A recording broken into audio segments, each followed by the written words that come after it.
नमस्कार। आप सभी का मेरे चैनल में स्वागत है। मेरे चैनल का नाम है स्टोरीज वर्ल्ड विद आशा। आइए सुनते हैं आज की कहानी, जिसका शीर्षक है ईश्वर की खोज। प्रसिद्ध विचारक जेवियर एक बार बाल कटवा रहे थे। बातों ही बातों में जेवियर और नाई के बीच इस बात पर बहस छिड़ गई कि ईश्वर है कि नहीं।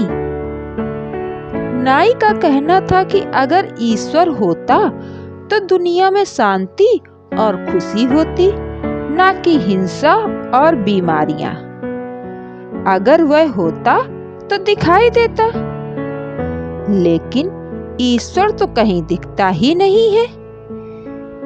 जेवियर का तर्क था, ईश्वर तो कण कण में बसा हुआ है, बस उसे खोजने वाली नजर और साफ नीयत चाहिए।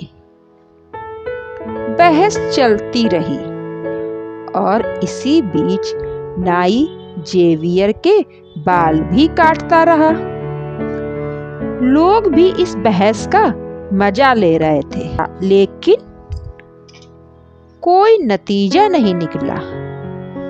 बाल कटवाकर जेवियर दुकान के बाहर आ गए और सड़क पर इधर-उधर टहलने लगे। तभी उन्हें बड़े बालों और खिचड़ी दाढ़ी वाला एक युवक नजर आया। वह उस युवक को पकड़कर फिर उस नाई की दुकान पर चले गए। उन्होंने नाई से कहा, लगता है शहर में एक भी ढंग का नाई नहीं बचा है। जेवियर की बात सुनकर नाई बोला, क्या बात करते हैं आप? मैं इस शहर का सबसे बढ़िया नाई हूँ, चारों ओर मेरे चर्चे होते हैं। नाई की बात सुनकर जेवियर बोले, अगर ऐसा है तो इस नौजवान के बाल इतने बेढंगे क्यों हैं?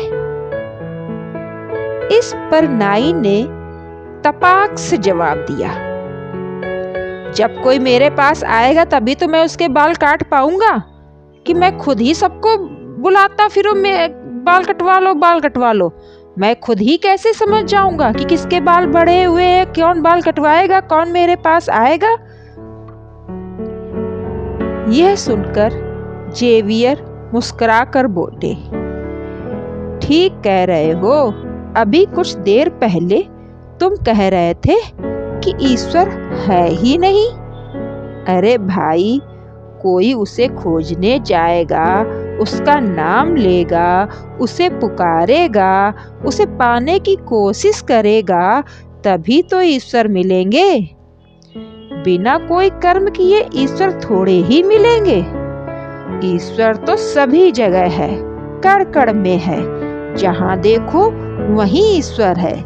लेकिन हमें उसको देखने के लिए दृष्टि चाहिए, और उस दृष्टि को पाने के लिए हमें ईश्वर को पुकारना पड़ेगा, उसकी भक्ति में रंगना पड़ेगा, तभी तो ईश्वर मिलेंगे। नाई उसकी बात सुनकर शर्मिंदा हो गया और उसने अपनी गलती मानी